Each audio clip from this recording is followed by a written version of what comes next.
Notification की बात करेंगे इसमें 122 पोस्ट थे, और अगर हम फोर्थ नोटिफिकेशन की बात करेंगे इसमें 127 पोस्ट थे। अगर हम टोटल पोस्ट की बात करेंगे यहाँ पर टोटल पोस्ट थे 302।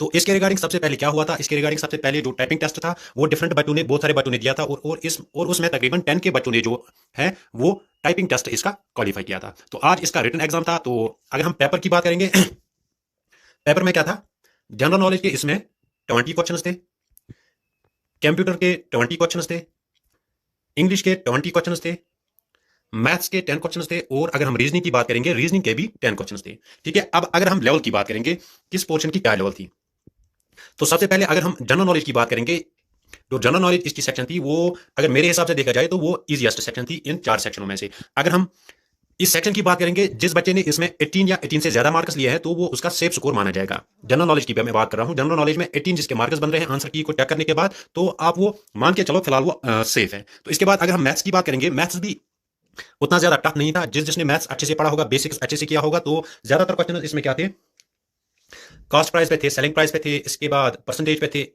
होल नंबर्स पे थे। तो ये क्वेश्चन थे मैथ्स में, जिसका मैथ्स का जो है वो बेसिक्स क्लियर होगा तो उसने ये क्वेश्चन आराम से किए होंगे, और एवरेज पे भी क्वेश्चन थे। तो मैथ्स की अगर हम बात करेंगे, मैथ्स में जिसने 8 क्वेश्चन सही किए हैं तो यहां से हम मान के चलेंगे कि वो सेफ है। इसके बाद रीजनिंग थी, रीजनिंग में भी 2-3 टॉपिक से क्वेश्चन पूछे गए थे। अगर हम उन टॉपिक्स की बात करेंगे उसमें सबसे पहले था डायरेक्शन टेस्ट, उसके बाद था ब्लड रिलेशन, उसके बाद था नंबर सीरीज। ठीक है, 3 क्वेश्चन डायरेक्शन टेस्ट में थे, ब्लड रिलेशन में भी 3 क्वेश्चन थे, कोडिंग डिकोडिंग में 2 क्वेश्चन थे, और 2 क्वेश्चन नंबर सीरीज में थे। तो अगर हम इस सेक्शन की बात करेंगे, इस सेक्शन को हम इजी टू मॉडरेट कहेंगे। तो इस सेक्शन में जिसका स्कोर 8 मार्क्स है तो वो अपने आप को सेफ मान सकता है। इसके बाद इंग्लिश की बात करेंगे, इंग्लिश जो थी, इंग्लिश को हम कहेंगे मॉडरेट टू डिफिकल्ट। ठीक है, इंग्लिश की जो सेक्शन थी वो अच्छी सेक्शन थी। उसमें जिस बच्चे के 15 मार्क्स आ रहे हैं इंग्लिश सेक्शन में तो वो फिलहाल सेफ है।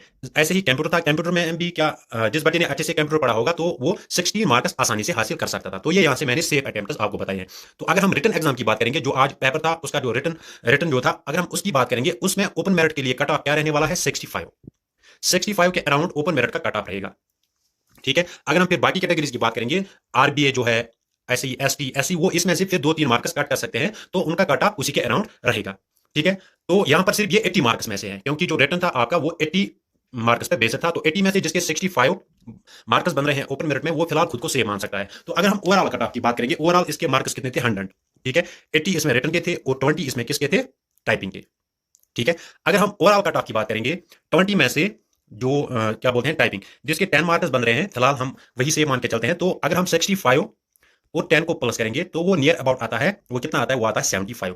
तो अगर हम ओवरऑल कट ऑफ की बात करेंगे इस एग्जाम की, ये 76 मान के चलो कि इसका कट ऑफ रहने वाला है ओपन मेरिट के लिए। ठीक है, तो टोटल पोस्ट इसके कितने थे, 302 थे। 302 ये डिफरेंट नोटिफिकेशंस में ये पोस्ट थे। तो जिसके 76 बन रहे हैं, किस में, written as well as typing. Written का मैंने बोला है 65, टाइपिंग का हम ले लेंगे 11। ठीक है, तो 76 के मार्क्स बन रहे हैं, जिसके 76 के अराउंड मार्क्स बन रहे हैं, तो वो फिलहाल इस एग्जाम में सेफ है। तो फ्रेंड्स, अगर आपने अभी तक चैनल को सब्सक्राइब नहीं किया है तो चैनल को सब्सक्राइब करके जाना, बिकॉज इस चैनल पर आपको कॉम्पिटिटिव एग्जाम्स के रिगार्डिंग कंटिन्यूअसली अपडेट्स मिलते रहेंगे। फ्रेंड्स, आज के लिए इतना ही, मिलते हैं किसी नेक्स्ट वीडियो में, तब तक के लिए अल्लाह हाफिज।